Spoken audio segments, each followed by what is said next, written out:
The words sliced through the air of the elegant bridal suite, landing with precision exactly where they were intended, straight into my heart. Cordelia Thornbrook, mother of the bride, didn't even bother to lower her voice as she spoke to her husband, though I stood barely 10 feet away, arranging my son's boutonniere with trembling hands. And what did she even see in him? "Your son looks like a bum," she laughed, champagne flute dangling between manicured fingers, diamonds catching the light. "I mean, really, Thaddeus, did you see his mother's dress? From some department store sale rack, no doubt." I kept my eyes down, focusing on the white rose and sprigs of baby's breath. My navy blue dress had actually cost 3 months of careful saving, the nicest thing I'd worn in years. My son Elias, brilliant and kind Elias, was marrying into money today. Old money that had never known the struggle of checking account balances before buying groceries. Thaddeus Thornbrook, silver-haired and patrician, chuckled in response to his wife's cruelty. "Well, darling, you know what they say, love is blind, though in this case, I think our Vivian might need stronger prescription lenses." More laughter, crystal and cutting. I glanced at my reflection in the antique mirror. At 58, my face showed every hardship I'd weathered. Raising Elias alone after his father walked out when he was just 4, working double shifts at the hospital as a nurse to put him through college, the constant worry about money. My hands, now smoothing the lapel of my son's tuxedo jacket, were rough and veined from years of work. "Mom?" Elias's voice was soft as he placed his hand over mine. "Don't listen to them."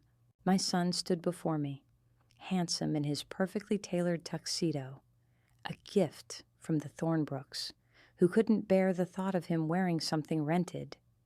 At 29, with his father's strong jaw and my dark eyes, he had grown into a man I was fiercely proud of. A research scientist with a promising career ahead of him, brilliant and humble and kind. The Thornbrooks saw none of that. They saw only what he lacked: pedigree, connections, the right schools, the right clubs. "It's all right," I whispered, pinning the boutonniere to his lapel. "Today is about you and Vivienne. Nothing else matters." The bridal suite of the Thornbrook estate was a temple to excess. Cream silk wallpaper, crystal chandeliers, antique furnishings that probably cost more than my modest house. Vivienne's bridesmaids fluttered around in matching blush-colored robes, sipping champagne and taking selfies. In the center of it all stood Vivienne's wedding dress, a custom creation by some famous designer, displayed on a form while the makeup artist finished with the bride. Cordelia moved across the room toward her daughter, trailing expensive perfume in her wake. "Vivienne, darling, it's almost time. Let's get you into your dress." I stepped back, making myself small against the wall, watching as 5 women helped Vivienne Thornbrook into her wedding gown, $70,000 worth of handmade lace and silk and tiny pearls.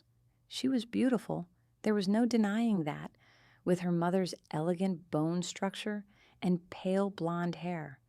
But what had drawn Elias to her was her mind, a brilliant art historian with a passion for conservation work. They'd met at a university lecture 2 years ago and connected instantly. "Oh, Vivienne," Cordelia cooed, tears in her eyes as she stepped back to admire her daughter. "You're absolute perfection." Vivienne turned to look in the full-length mirror, and I had to agree. The dress was a marvel, fitted bodice flowing into a full skirt with a cathedral train, delicate lace detailing at the neckline and sleeves. But as she turned, I noticed something, a small brownish stain near the hem of the dress. "Wait," I said, the word escaping before I could stop myself. The room went silent, all eyes turning toward me. Cordelia's face hardened. "Is there a problem, Mrs. Mercer?" I hesitated, suddenly aware of my presumption. Who was I to speak in this room of wealthy, beautiful people? But the nurse in me, practical and observant, couldn't ignore what I'd seen. "There's a stain on the hem," I said quietly, pointing. Vivian looked down in alarm. "Where?" I moved forward, kneeling carefully beside the dress. "Here, just at the edge of the lace. It's small, but let me see." Cordelia pushed forward, her face flushing with irritation. "This is impossible." The dress was perfect when it arrived from Paris last week. It's been stored in a climate-controlled room. But there it was, an unmistakable brownish stain about the size of a quarter, partially hidden in the lace pattern near the hem. "It must have happened when we were steaming it yesterday," one of the bridesmaids suggested. "Maybe something splashed." "On a $70,000 dress?" Cordelia's voice rose sharply. Who would be so careless? The mood in the room shifted instantly from celebration to crisis. Vivienne looked close to tears, her makeup artist hovering anxiously. The wedding coordinator was summoned, then dismissed to find emergency supplies. Thaddeus muttered about incompetence and refunds. "Perhaps I can help?" I offered. "I'm good with stains." Years of hospital work had taught me tricks for removing blood, bodily fluids, and medication stains from all kinds of fabrics. Cordelia looked at me as though I'd suggested cutting the dress with scissors. "This is not a pair of scrubs, Mrs. Mercer. This is couture." I pressed my lips together, fighting back the retort that rose in my throat. I'd spent my life being dismissed by people like Cordelia Thornbrook. "Mom?" Elias appeared at my side, placing a steadying hand on my shoulder. "Let me talk to you outside for a minute." He guided me gently from the room, closing the door behind us. In the hallway, he exhaled deeply, running a hand through his dark hair. A gesture so like his father, it made my heart ache. "I'm sorry," he said. They're under a lot of pressure with the wedding and all the guests." "Pressure doesn't excuse cruelty, Elias," I replied, keeping my voice low. "And there is a stain on that dress." I wasn't imagining it. "I know, I believe you. But maybe just let their people handle it?" "We're outsiders here, Mom. We need to accept that." The word stung. Outsiders. At my own son's wedding. "Is that how you feel? Like an outsider with Vivian?" "No," he said quickly. "Never with her. She's different from her family. You know that." I did know. Vivienne had been nothing but kind to me from the moment Elias introduced us. She'd come to dinner at my modest home many times, always helping with dishes afterward, genuinely interested in my stories from the hospital. She loved my son for exactly who he was. "I just don't want any more tension today," Elias continued. "It's already been a struggle getting everyone to this point." I nodded, remembering the months of subtle and not-so-subtle conflicts during the wedding planning. The Thornbrooks had insisted on paying for everything. The venue, their estate, the catering, a Michelin-starred chef, the flowers, imported from Holland. My offers to contribute had been politely but firmly declined. "We want to give our daughter the wedding she deserves," Thaddeus had said, the implication clear that anything I could provide would fall short. "All right," I said, squeezing my son's hand. "I'll stay out of the way." Elias kissed my cheek. "Thank you. I'd better get back to the groomsmen. The ceremony starts in 40 minutes. As he walked away, I stood alone in the hallway, feeling every bit the outsider.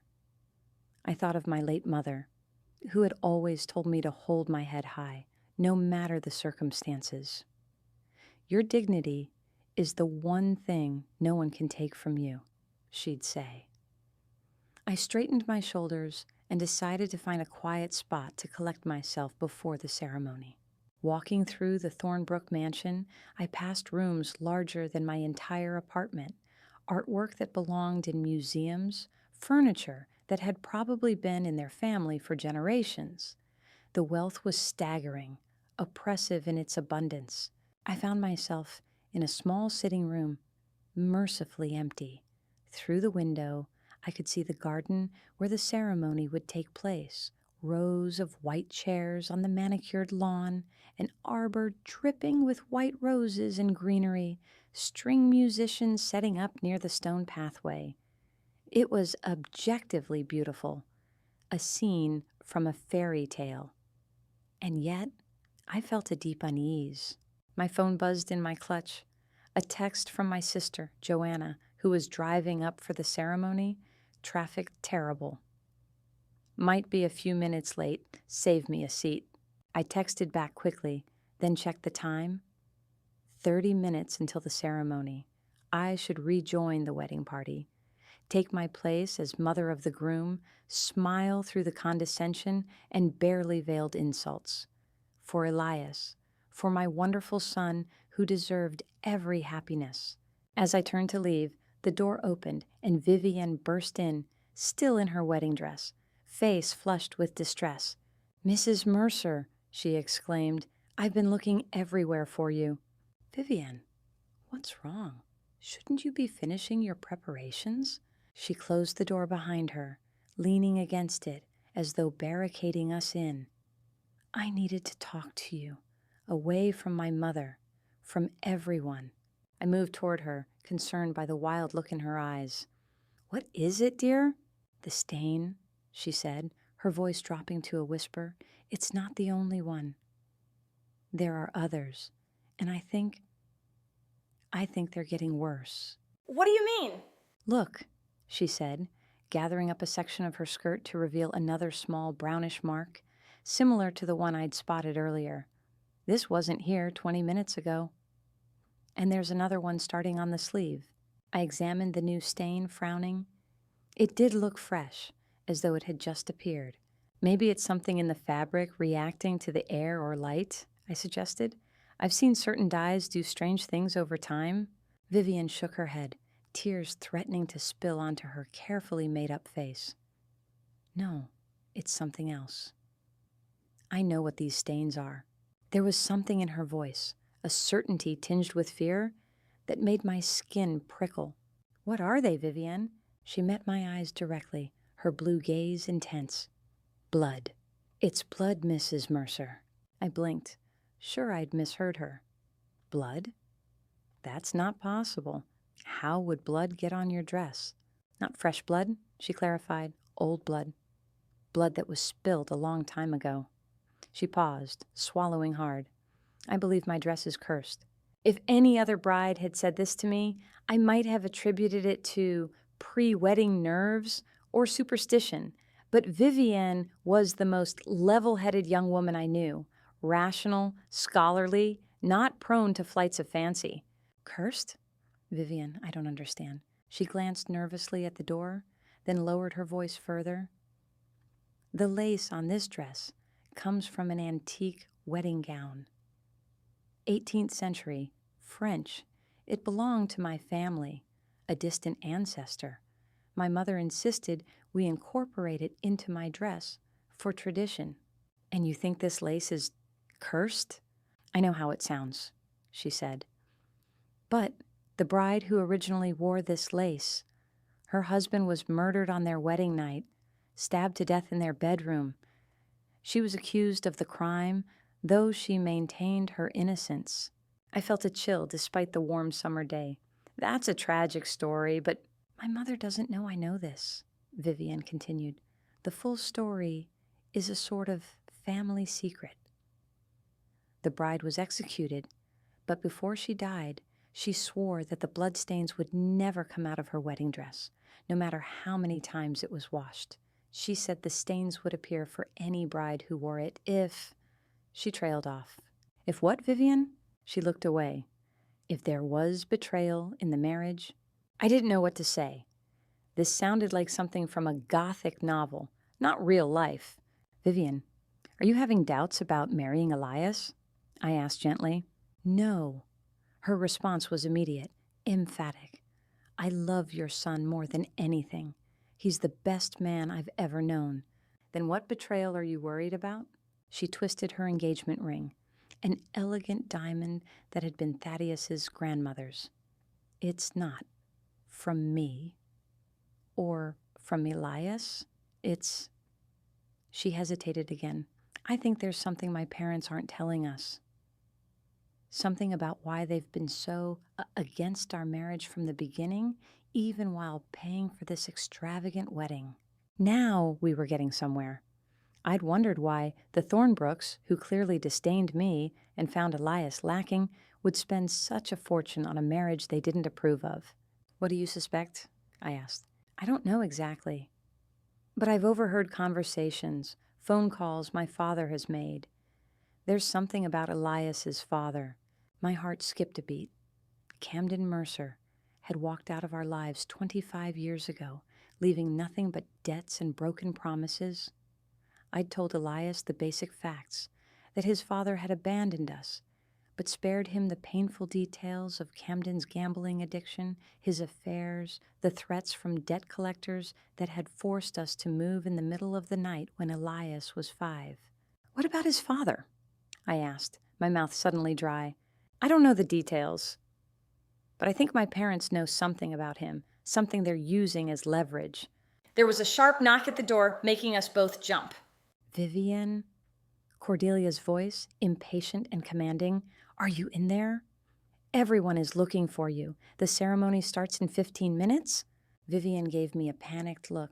Don't tell her what I told you. Please.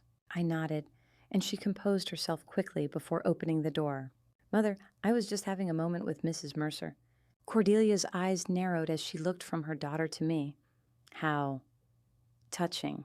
But we need you back in the bridal suite immediately. The dress situation needs attention. What's wrong with my dress? Vivian asked. Cordelia's lips thinned to a line. There are more stains appearing. The wedding coordinator is beside herself. Come now. Vivian threw me one last meaningful glance before following her mother out. I remained in the sitting room, my mind racing. What did the Thornbrooks know about Camden? And how could it possibly matter after all these years? I checked the time. 12 minutes until the ceremony. I needed to take my place, to put on a smile and play my role in this drama.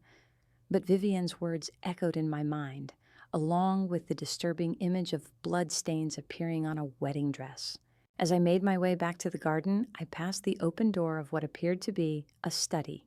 Inside, I heard raised voices, Thaddeus Thornbrook and another man I didn't recognize.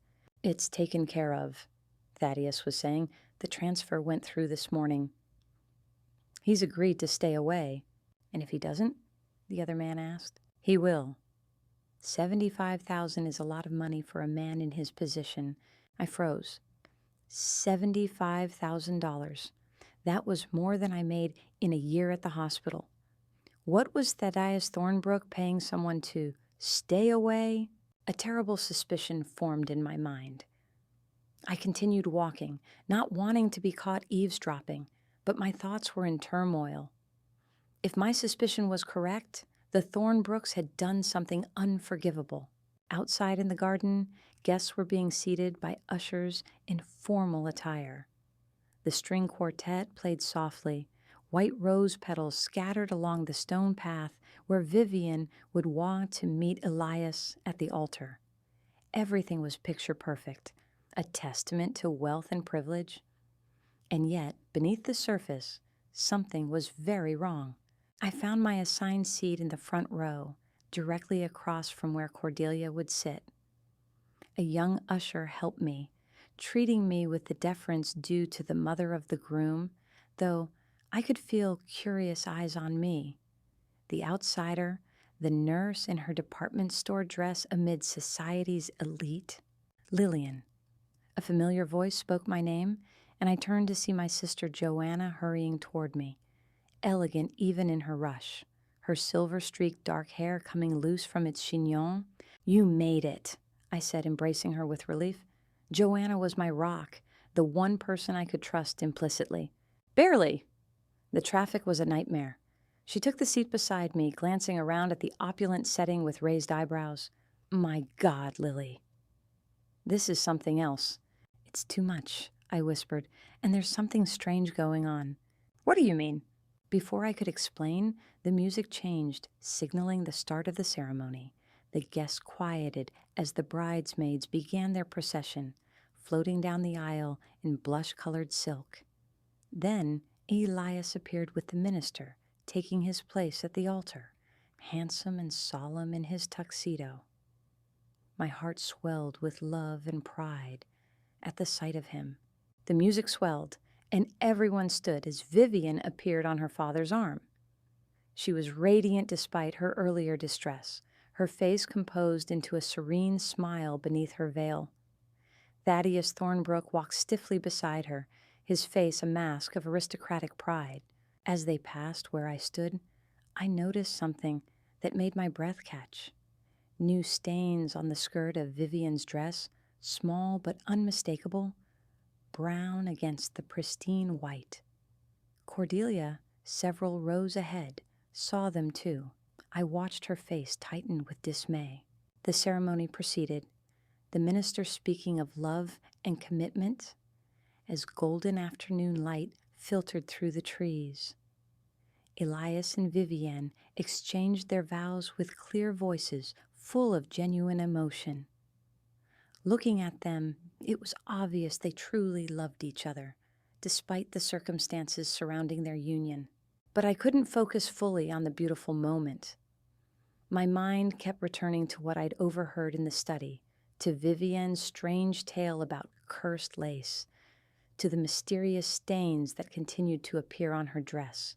As Elias and Vivian exchanged rings, Cordelia dabbed delicately at her eyes with a lace handkerchief, playing the part of the emotional mother of the bride.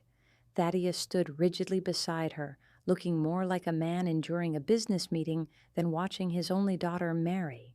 "I now pronounce you husband and wife," the minister finally declared.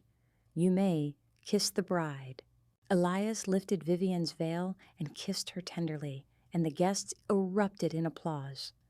The newlyweds turned to face their family and friends, beaming with happiness. And that's when I saw it, the largest stain yet, spreading across the front of Vivian's dress just below the waistline. Unmistakably the color of dried blood.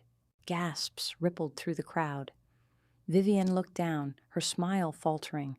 Cordelia rushed forward, trying to position herself to block the view of the stain from the guests. Hissing urgent instructions to the wedding coordinator, "We need to move to the reception immediately," she commanded. "Vivian, come with me. We'll change you into your second dress." But Vivian stood her ground, her eyes finding mine in the crowd. There was a question there, a plea for help or understanding. Before I could think better of it, I moved forward. "Let me see," I said, kneeling before the bride as guests murmured in confusion. "Mrs. Mercer!" Cordelia's voice was shrill with alarm. "This is not the time for—" "I'm a nurse," I said firmly. "Let me look at the stain." With trembling hands, I examined the discolored fabric. The stain was spreading before my eyes, seeping through the delicate silk as though it came from within the dress itself. "What is happening?" Thaddeus demanded, pushing through the crowd. "Vivian, come with your mother now. This is embarrassing."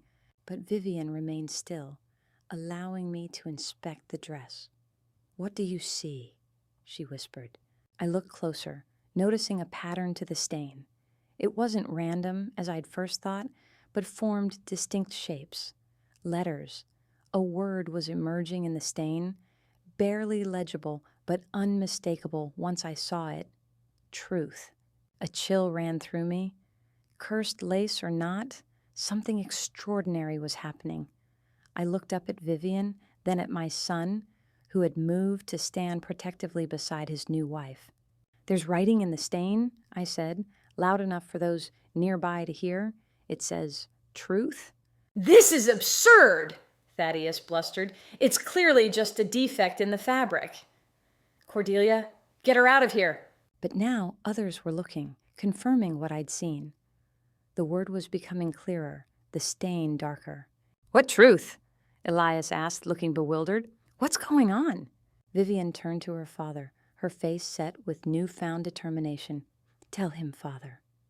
Tell him what you did." Thaddeus's face reddened. This is not the time or place for— You paid off his father to stay away from the wedding, Vivian interrupted. Didn't you? That's what you were discussing in your study earlier.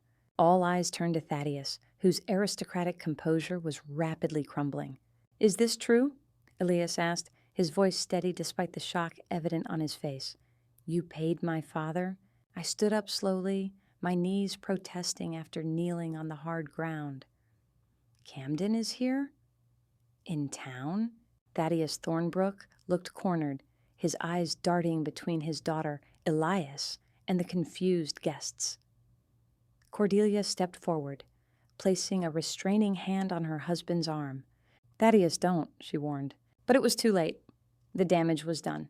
Yes, Thaddeus finally admitted, his voice hard. I paid Camden Mercer to stay away from this wedding, and I would do it again. The crowd gasped collectively. I felt dizzy, the ground seeming to shift beneath my feet. Camden was here after 25 years of silence. And the Thornbrooks had known. Why? Elias demanded. Why would you do that without telling me?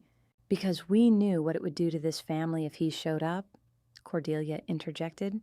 He's not the kind of man who should be at a Thornbrook wedding. That wasn't your decision to make, Elias said, his voice rising. He's my father. A father who abandoned you? Thaddeus shot back. A gambler, a cheat. We were protecting you and our daughter. I found my voice at last. How did you even find him? I haven't had contact with Camden in over 2 decades. Thaddeus's expression was cold. We have resources, Mrs. Mercer. When Vivienne insisted on this marriage, we had you both investigated. Camden wasn't difficult to locate. He's in a halfway house just outside the city, recently released from prison for fraud. The revelation hit me like a physical blow. Prison. Camden had been in prison. All those years of struggling alone, of explaining to Elias why his father never called, never visited. And Camden had been living his own nightmare. You had no right, I said, my voice shaking with anger. No right to keep this from us. We had every right to protect our daughter from associating with a family of criminals, Cordelia snapped. Vivian stepped forward, her face flushed with anger. Stop it, Mother. Elias and Lillian have done nothing wrong. You're the ones who lied, who manipulated this situation. The stain on her dress was still spreading. The word truth now clearly visible to everyone.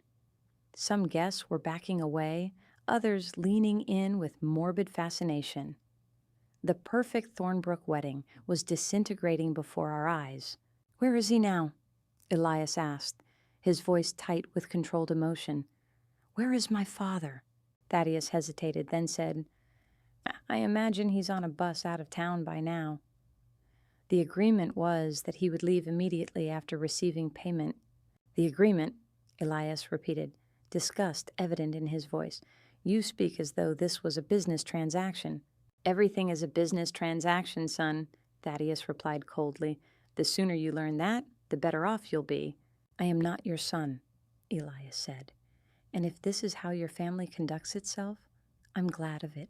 He turned to Vivian, taking her hands gently in his. I'm sorry about all of this. If you wanna, don't you dare suggest I regret marrying you, she interrupted fiercely. I love you. What my parents did changes nothing between us. I watched my son and his bride stand united against the chaos surrounding them, and despite everything, my heart filled with hope. They were stronger together than either set of parents had given them credit for. We should go, Joanna whispered, appearing at my elbow. This is about to get ugly. She was right. Guests were beginning to leave, muttering about the strange scene they'd witnessed.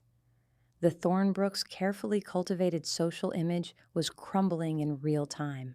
But I couldn't leave yet. Not with the knowledge that Camden was somewhere nearby, possibly already leaving town again. I need to find him, I said to Joanna. I need to see Camden. Lily, after what he did to you? To Elias? Why would you want to see him now? I couldn't fully explain the urgency I felt. Perhaps it was the need for closure, or perhaps something more complex, the sense that a chapter of my life had remained unfinished for too long. Because Elias deserves the truth, I said finally. The whole truth, not just the Thornbrooks version of it. Joanna searched my face, then nodded. All right, let's go. I made my way to Elias and Vivian, who were now surrounded by a protective circle of groomsmen and bridesmaids, facing down the increasingly agitated Thornbrooks. Elias, I said gently, I'm going to try to find him. My son turned to me, his eyes reflecting a storm of emotions: anger, confusion, hope. I'll come with you. No, I said firmly. This is your wedding day. Stay with Vivian. I'll bring him to you if I can, or at least find out where he's gone. But how will you find him? The city bus station is huge. Thaddeus Thornbrook cleared his throat. He said he was staying at the Pine View Motel. That's where I sent the money, but he agreed to leave town today. I nodded curtly, not trusting myself to speak to Thaddeus again without saying something I might regret. I'll be back as soon as I can, I promised Elias, hugging him tightly. As Joanna and I left the garden, the string quartet gamely tried to resume playing, as though music could somehow restore normality to the shattered ceremony.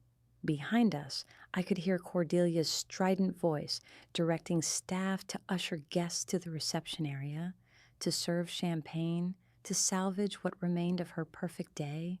In Joanna's car, I directed her to the Pine View Motel, a place I knew well from my work at the hospital. Many discharged patients with nowhere else to go ended up there, a sad way station between hospital and homelessness. Are you sure about this, Lily? Joanna asked as she drove. 25 years is a long time. He won't be the man you remember. I'm counting on that, I replied. The man I remember isn't someone I ever want to see again. The Pine View Motel was as depressing as I remembered. A single-story horseshoe of rooms surrounding a cracked parking lot. The once blue paint faded to a sickly gray. The neon sign buzzed and flickered in the late afternoon light. Joanna parked, eyeing the motel dubiously. Want me to come in with you? No, wait here. This won't take long. The motel office was small and dingy. A tired-looking middle-aged man slouched behind the counter, watching a small TV. Excuse me, I said. I'm looking for Camden Mercer. I believe he's staying here. The clerk barely glanced at me. Room 15, end of the row. No questions, no hesitation. Privacy was clearly not a priority at the Pine View. I walked down the cracked concrete path, past doors with peeling paint and tarnished numbers, until I reached 15. Standing before it, I felt a surreal disconnect, as though I were watching myself in a movie. After 25 years of silence, Camden Mercer was on the other side of this door. I knocked before I could lose my nerve. Footsteps approached, slow and heavy. The door opened, and there he was, a ghost from my past made flesh. Camden had aged considerably more than 25 years should account for. His once handsome face was gaunt, deep lines carved around his mouth and eyes. His dark hair, the same color Elias had inherited, was streaked with gray and thinning. He wore a wrinkled button-down shirt and slacks that hung loosely on his frame. For a long moment, we simply stared at each other, the weight of our shared history and long separation hanging in the air between us. Lillian, he finally said, his voice rougher than I remembered, but still recognizably his. I didn't think you'd come. I didn't know you were here until an hour ago. I replied. May I come in? He stepped back, gesturing me into the small, sparse room. A duffel bag lay open on the bed, clothes haphazardly packed inside. A bus ticket lay on the nightstand beside a thick envelope that I assumed contained Thaddeus Thornbrook's payment. So you were just going to leave again, I said, unable to keep the bitterness from my voice. Without seeing your son on his wedding day? Camden sat heavily on the edge of the bed. I made a deal. Thornbrook was very clear about the terms. And $75,000 was enough to keep you away from your only child? He looked up sharply. How did you know the amount? I overheard Thornbrook talking. Did you even consider what Elias might want? Whether he might have wanted his father at his wedding? Would he have? Camden asked quietly. After everything I did? After the way I left? The question caught me off guard. There was no defiance in his tone, no self-justification, only a weary acceptance that seemed to acknowledge the full weight of his failures. I don't know, I admitted, but it should have been his choice, not Thornbrook's, not even yours. Camden nodded slowly. You're right. But I've made so many wrong choices where you and Elias are concerned. What was one more? I studied him, trying to reconcile this defeated man with the charming, volatile husband I'd once loved. The man who had swept me off my feet at 22, who had held my hand through Elias's birth, who had disappeared one night, leaving nothing but debts and broken promises. Why did you come back now? I asked. After all these years? He gestured to the newspaper clipping on the nightstand that I hadn't noticed before. It was the announcement of Elias and Vivian's engagement from the society pages, complete with a photo of the happy couple. I saw this in the library at the halfway house, he explained. I couldn't believe it was my son marrying a Thornbrook. He looks so much like you, I finished. When you were young. Camden nodded, a ghost of a smile crossing his face. I wanted to see him. Just once. See the man he's become. He paused. I wasn't planning to approach him or disrupt anything. I just wanted to watch from a distance. But then Thornbrook's investigator found me. How did that happen? I made inquiries. Tried to find out more about the wedding. The time, the place. I wasn't exactly subtle. Word got back to Thornbrook. He shrugged. He offered me money to stay away. I refused at first, but then he threatened to have me arrested if I came near the property. On what grounds? I demanded. I'm on parole, Lillian. He said he'd claim I was trespassing, that I was threatening his family. It would have been my word against his, and we both know whose word would carry more weight. I sank into the room's single chair, processing this information. The Camden I remembered would have taken the money without hesitation, without a second thought for the son he'd abandoned. But this man seemed genuinely torn, genuinely regretful. How long were you in prison? I asked. 7 years this last time. Got out 4 months ago. This last time. So there had been multiple sentences. What for? Fraud, mostly. Bad checks. I got involved with some people who had a scheme going. It doesn't matter now. He looked down at his hands. Still elegant despite everything, like Elias's hands. I've been sober for 6 years. That's something at least. Sober? So he'd finally faced his addiction to alcohol, the demon that had been at the root of so many of his worst decisions. Elias knows you're here, I said. The whole thing came out during the ceremony. The Thornbrooks admitted what they did. Camden's eyes widened. How? I hesitated, not sure how to explain the bizarre incident with Vivian's dress. It's complicated. But Elias wants to see you. He sent me to find you. Hope and terror warred on Camden's face. What did you tell him about me? Over the years, the basics. That you left us, that you had problems you couldn't overcome.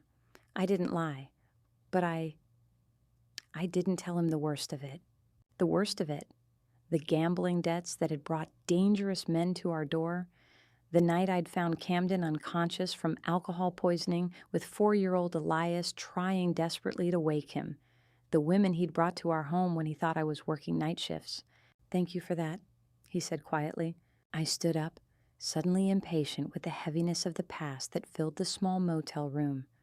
Are you coming or not? Elias is waiting. Camden looked at the bus ticket on the nightstand, then at the envelope of money. I don't know if I can face him, Lillian. What would I even say? The truth, I said firmly. He deserves that much from you. After that, it's up to him whether he wants you in his life going forward. He nodded slowly. then stood with visible effort. You've done a good job with him. A research scientist married to an art historian?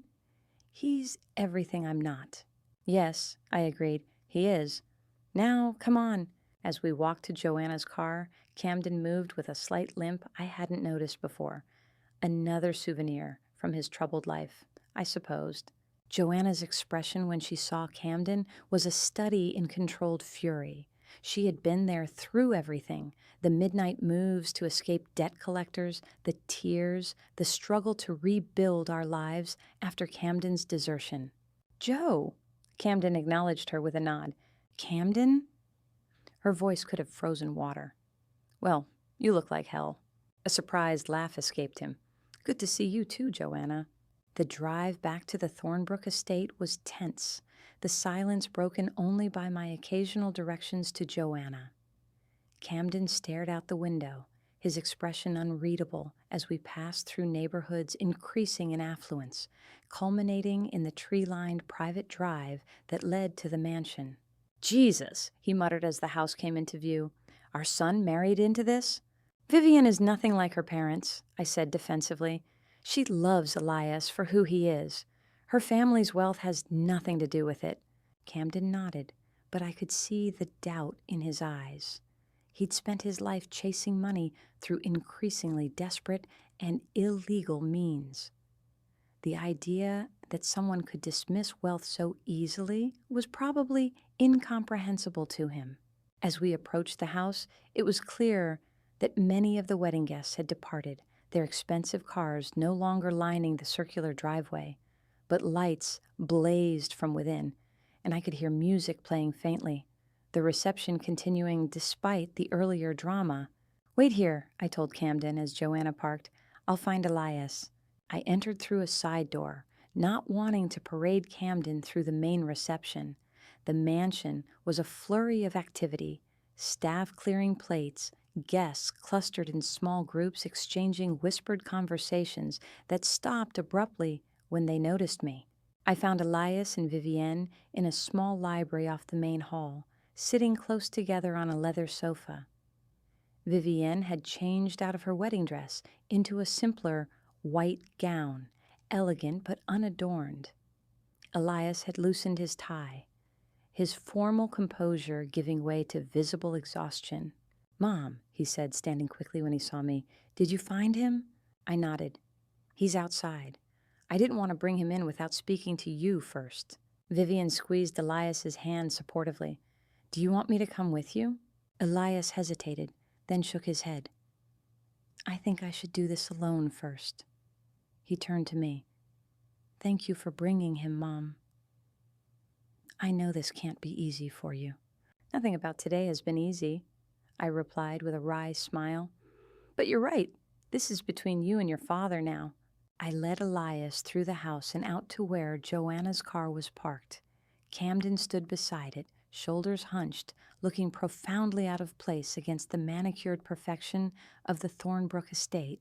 When he saw Elias approaching, he straightened, his expression a mixture of awe and terror. I stepped back, giving them space for this moment 25 years in the making.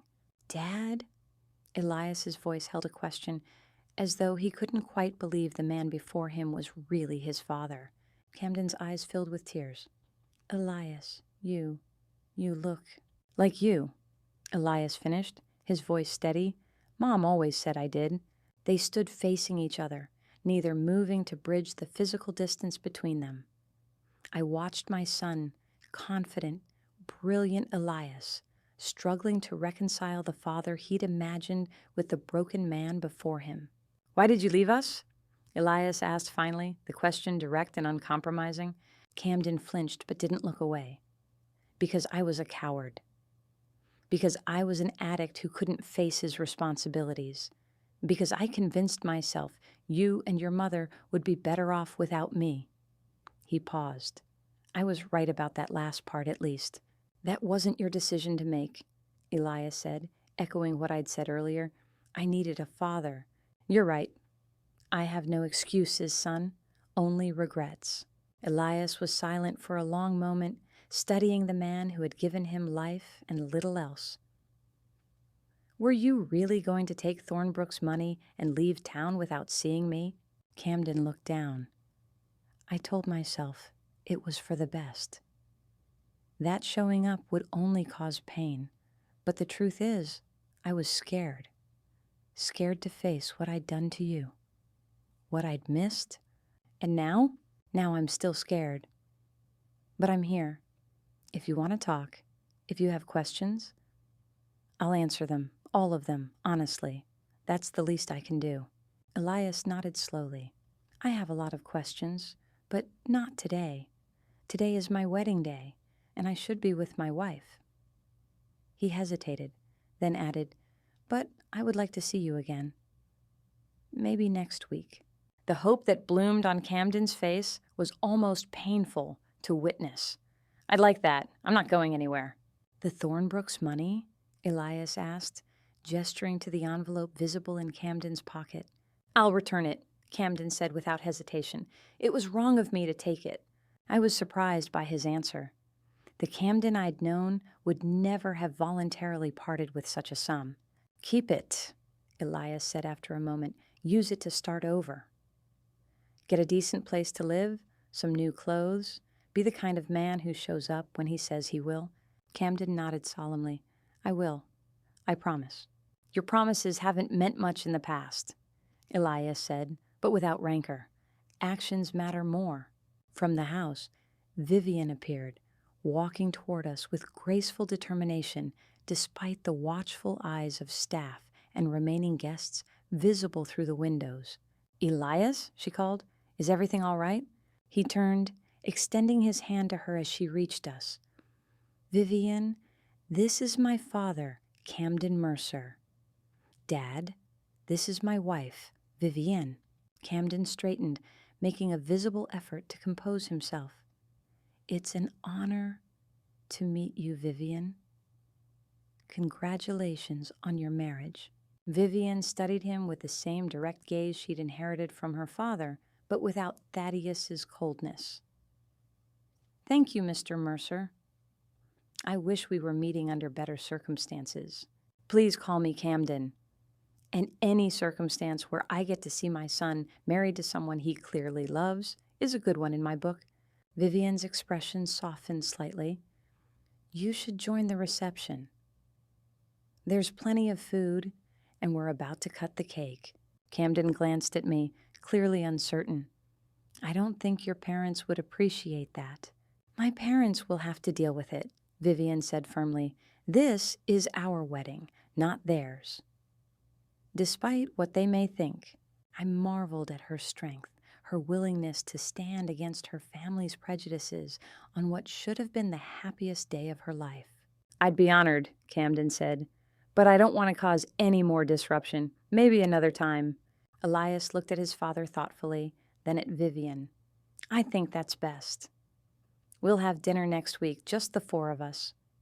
He included me in his glance. I was surprised to be included, but nodded my agreement. A new beginning, perhaps, for all of us. I should get back, Camden said, glancing at his watch. My parole officer expects me to check in by 9. The reminder of his criminal past hung in the air between us. Elias's expression flickered but remained resolute. I'll call you tomorrow, he said. We'll arrange that dinner. Camden nodded, then impulsively reached out and clasped Elias's shoulder. Not quite a hug, but the first physical contact between father and son in 25 years. Elias stiffened, but didn't pull away. I'm proud of you, son, Camden said hoarsely. I had nothing to do with the man you've become, but I'm proud, nevertheless. He turned to me then, his eyes full of unspoken words. Thank you, Lillian, for everything, for being what I couldn't be. I nodded, unable to speak past the lump in my throat. There was too much between us, pain and betrayal and lost years, for forgiveness. But perhaps there could be understanding and a kind of peace. Joanna drove Camden back to his motel, leaving me with Elias and Vivienne in the gathering dusk. The sounds of the reception continued behind us, music and laughter that seemed to belong to a different world than the one we'd inhabited for the past hour. "We should go back in," Vivian said gently. "People will be wondering where we are." Elias nodded, but his eyes remained on the point where his father had disappeared from view. "I never thought I'd see him again," he said quietly. "All these years, I imagined what I'd say if I did, how I'd feel." He shook his head. "Reality is different." "How do you feel?" I asked. "I don't know yet. Angry, sad, curious." He turned to look at me. "How about you, Mom? How do you feel seeing him again?" I considered the question carefully. Relieved, in a way, to know that he's alive, that he regrets what he did. It doesn't change the past, but it completes something, somehow. Elias hugged me then, a fierce embrace that spoke more eloquently than words. "Thank you for everything you did for us, Mom. For all the sacrifices. I understand so much more now." Over his shoulder, I saw Thaddeus Thornbrook watching us from the terrace, his expression unreadable. Cordelia stood beside him, her perfect composure finally showing cracks of genuine emotion as she watched her daughter with the family she'd tried so hard to keep at arm's length. "Your in-laws are watching," I murmured to Elias as we separated. He glanced over his shoulder, then straightened his shoulders. "Let them watch. They need to understand that their money doesn't give them the right to control our lives. They can either accept us, all of us, or they can keep their distance. They're still Vivian's parents," I reminded him gently, "and they did pay for this wedding, whatever their reasons." "True," he acknowledged, "but from now on, we set the boundaries. Not them." I looked at my son with new appreciation.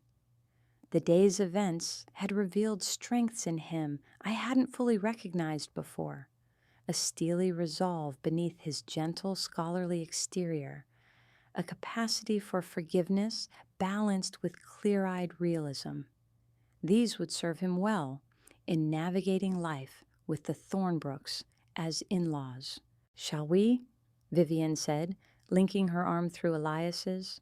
"I believe we have a cake to cut." As we walked back toward the house, I noticed that the stains on Vivian's original wedding dress had somehow transferred to her second dress, a small brownish mark visible at the hem. The sight sent a chill through me. Curse or coincidence, something extraordinary had happened today, forcing hidden truths into the light. The reception continued late into the night, a strange blend of celebration and tension. The Thornbrooks maintained their social masks, though Thaddeus drank more heavily than was proper, and Cordelia's smile grew increasingly strained. The guests who had remained after the ceremony's dramatic conclusion watched the family dynamics with poorly disguised fascination. Through it all, Elias and Vivian moved with grace, clearly drawing strength from each other. They danced and laughed and cut their magnificent cake, refusing to let the day's revelations overshadow their joy in each other. I found myself seated beside Cordelia during the dinner, an arrangement I suspected she would have changed if she could have done so without causing further comment. "This has been quite a day, hasn't it, Mrs. Thornbrook?" I said, unable to resist the small provocation. She sipped her champagne before responding. "Indeed it has, Mrs. Mercer." Not quite what any of us expected. "No," I agreed. "Finding out my ex-husband was paid to stay away from his son's wedding wasn't on my bingo card for today." She winced slightly. "You must understand, we were only trying to protect Vivian. When our investigator discovered Camden's criminal history—" "You could have come to us," I interrupted. "To me, at least. Do you think I wouldn't have understood your concerns? I lived with the man. I know better than anyone what he's capable of." "Would you have kept him away?" she asked directly. I considered the question. "I would have let Elias decide. It's his father, his wedding day. And if he had wanted Camden here? A convicted felon at a Thornbrook wedding? Then you would have had to decide what mattered more, your social standing or your daughter's happiness. Cordelia looked away, her perfectly manicured fingers tightening around her champagne flute. You make it sound so simple. It is simple, I replied. Our children's happiness should come before our pride. Always. She was silent for a long moment. Perhaps you're right, she finally said, surprising me. But old habits die hard, Mrs. Mercer. The Thornbrooks have maintained certain standards for generations. And look where those standards have gotten you today. A wedding ceremony in chaos, half your guests fled in confusion, and a daughter who now questions everything you've ever told her. The dress, she said suddenly, lowering her voice. What do you make of it? Those stains. I thought of Vivian's strange story about cursed lace and bloodstains that revealed betrayal. I think some things can't be explained rationally, but I also think that secrets have a way of coming to light, one way or another. Cordelia studied me with new interest. You're not what I expected, Lillian Mercer. What did you expect? Someone simpler, less formidable? I smiled, recognizing the closest thing to a compliment I was likely to receive from Cordelia Thornbrook. I raised a son alone while working full-time and putting him through college. I had to be formidable. She nodded slowly. I see that now. And I see why Vivienne admires you so much. This genuinely surprised me. Vivienne admires me? Oh yes, she's mentioned several times how refreshing your directness is compared to the circles we move in, how genuine you are. Cordelia smoothed an invisible wrinkle from her silk gown. Those aren't qualities particularly valued in our world, but perhaps they should be. The exchange left me thoughtful as the evening progressed. Beneath Cordelia's polished exterior and social snobbery, there seemed to be a woman capable of reflection, of growth. Perhaps there was hope for a real relationship between our families after all. As the reception finally wound down, Elias and Vivienne prepared to leave for their honeymoon. A month in Italy, another extravagance from the Thornbrooks that the couple had accepted with grace. I stood with the remaining guests to bid them farewell, rose petals ready to shower upon them as they departed. I'll call you when we're back, Elias promised, embracing me tightly, and we'll have that dinner with Dad. Enjoy Italy, I said. Try not to think about any of this while you're there. Just be happy. Vivienne hugged me next, surprising me with the fierceness of her embrace. Thank you, she whispered, for everything today, for being brave enough to speak up. Take care of each other, I told them both. That's what matters most. They ran through the shower of rose petals to the waiting car, laughing and holding hands, young and in love, and determined to build a life on their own terms. Watching them, I felt a profound sense of completion. A circle closing, a new one beginning. Thaddeus appeared beside me as the car pulled away, his usual aristocratic reserve softened by too much whiskey. He's a good man, your son, he said gruffly, despite everything. Yes, he is, I agreed, but not despite everything, because of everything, every struggle, every sacrifice, every lesson learned the hard way. Thaddeus considered this, swirling the amber liquid in his glass. Perhaps you're right. Perhaps we've protected Vivienne too much, sheltered her from realities that might have made her stronger. It's never too late to change your approach, I suggested. Vivienne is a remarkable young woman, with or without your protection. He nodded, then surprised me by offering his hand. We haven't started well, you and I, but for our children's sake, perhaps we can try again. I took his hand, noting the softness of his palm compared to my work-roughened one. For our children's sake, I agreed. Later, as Joanna drove me home to my modest apartment, I thought about the day's extraordinary events, The cruelty of the Thornbrooks at the beginning, the mysterious stains on Vivian's dress, the reappearance of Camden after 25 years, and the tentative peace established by the end. "Some wedding," Joanna commented as we drove through the quiet streets. "You okay, Lily?" "Yes," I said, surprising myself with how true it felt. "I think I am." For the first time in a very long time, seeing Camden again, that must have been hard. I considered this. It was clarifying. Seeing what he's become, what his choices led to, and seeing what Elias has become despite his absence. Or because of it, Joanna suggested. Who knows what kind of influence Camden would have had if he'd stayed? She had a point. Camden's presence in our lives might have led Elias down very different paths. Do you think he'll keep his promise to Elias? "Show up for that dinner next week?" Joanna asked. I don't know, I admitted. The Camden I knew wouldn't have. But people can change. Today proves that. When I finally reached my apartment, I kicked off the uncomfortable shoes I'd worn all day and stood on my small balcony looking out at the city lights. Somewhere out there was Camden, wrestling with his past and the possibility of a future that included his son. Somewhere else were the Thornbrooks, their perfect social facade cracked by the day's revelations. And somewhere on a plane headed for Italy were Elias and Vivian, beginning their life together with clear eyes and honest hearts.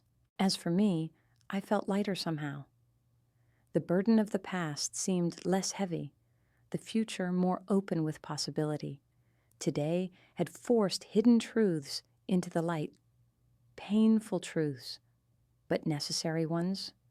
And though the Thornbrooks might never fully accept me, might always see me as somehow less than they were, I knew with absolute certainty that their opinion no longer mattered.